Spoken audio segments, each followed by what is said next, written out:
Hello, it's Josh from JDG. This week in the deposit series, we're going to take a look at the notorious black mould. We see this all the time during tenancies and at the end of tenancies, and it can really affect a tenant's deposit if we have to do redecoration due to this black mould. Now, you often see it appearing in the top corners of your bedrooms on cold surfaces, and it tends to be when there's high humidity in the air. It sits on cold surfaces and that feeds the mould, and you end up with this horrible black speckled mould all over the place. Now, the most common cause for this is due to lack of ventilation in your property. We see this especially during the cold winter months. You have your gas central heating on full, you have your windows closed, sometimes you don't even open your curtains because it's horrible and cold outside and you want to stay nice and snug and cosy. But what this does is it builds up the moisture in the air, but then on these cold external walls, which is where you tend to see the mould, it sits and the mould starts to grow. And once it's in your property, it can be hard to get rid of and it leaves stains.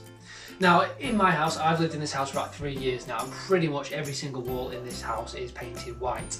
Now, I have to admit, I do dry my clothes inside sometimes, which is not the best thing to be doing, but what I do is make sure the house is well ventilated so any moisture coming off those clothes doesn't cause any black mould. Now, an absolutely super simple tip which people don't often know is to do with your windows. Now, everyone's windows are different, but on some windows you'll see something called a trickle vent, which is a little vent at the top which can be opened and closed. It doesn't massively affect the heating in your room, but what it does allow is for air to move in the room, and if you've got a couple of these open around your house, it allows that flow of air through the house so that it's not just sat still and becoming stagnant, and that keeps fresh air coming in and keeps the humid air from sort of sitting on those walls. Now, another thing which you see on most windows, which I've got on mine, is a night lock. Now, people are sometimes worried about leaving their windows open, which is completely understandable, but some double glazed windows do have this added functionality which allows you to have the window open a little bit, but it still remains secure. So on mine, you just push open the handle just here and you can open your windows normal. Instead of pulling it all the way closed and shut, if you open it just a little bit and pull down the handle, it will lock in place, and it leaves a little gap to allow air to come in. Now, if I do this in a couple of different rooms in my house, it allows that ventilation of air all the way through the property. Sometimes people also have attic rooms. Now, I have a top floor and it's got 2 Velux windows on it. Now, those Velux windows have a similar feature. Instead of opening all the way, you can just click the top bar and it allows a little bit of air to ventilate. And as everyone knows, hot air rises, so it gets that hot humid air out at the top of the house and keeps the air circulating.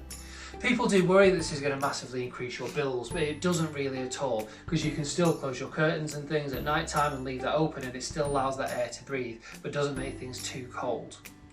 The second thing you can do if it is particularly cold and wet weather and you don't want to have your windows open or a night lock is get some sort of dehumidifier. Now, there's a vast range of different dehumidifiers, some complete little cheap ones with white crystals in, 99 pence, and once they're done you throw them away. On the opposite end of the scale, you've got plug-in dehumidifiers, which really take a lot of the air, a lot of the moisture out of the air, but they can tend to be a bit more expensive and do require electric, so you've got to consider the cost there. What I've gone for is something in the middle, which is something called an Aero 360. Now, this doesn't require any power. It sits in the corner of your room and you put a cartridge inside and you can actually get some nice smelling ones, lavender and apple and things like that. But the main purpose is that what it does is it allows air to travel through here and it takes the moisture out of the air and reduces the sort of general moisture content, which is what is feeding that mould that can appear in your house.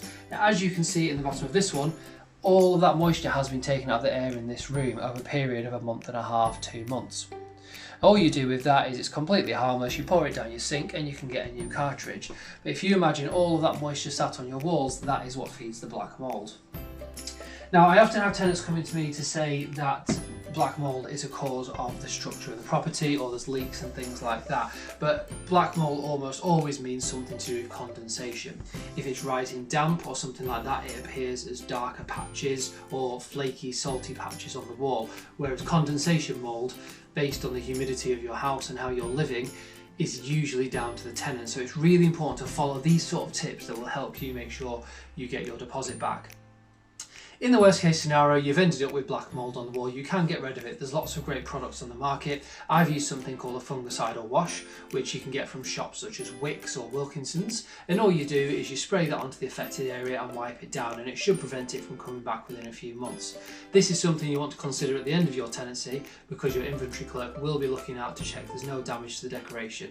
Otherwise, we will have to look and get some decorating quotes in to come from your deposit. As always, if you've got any questions, please do give me a shout. It's josh@jdg.co.uk, or you can give me a call. It's 01524 843322. Thank you. Bye.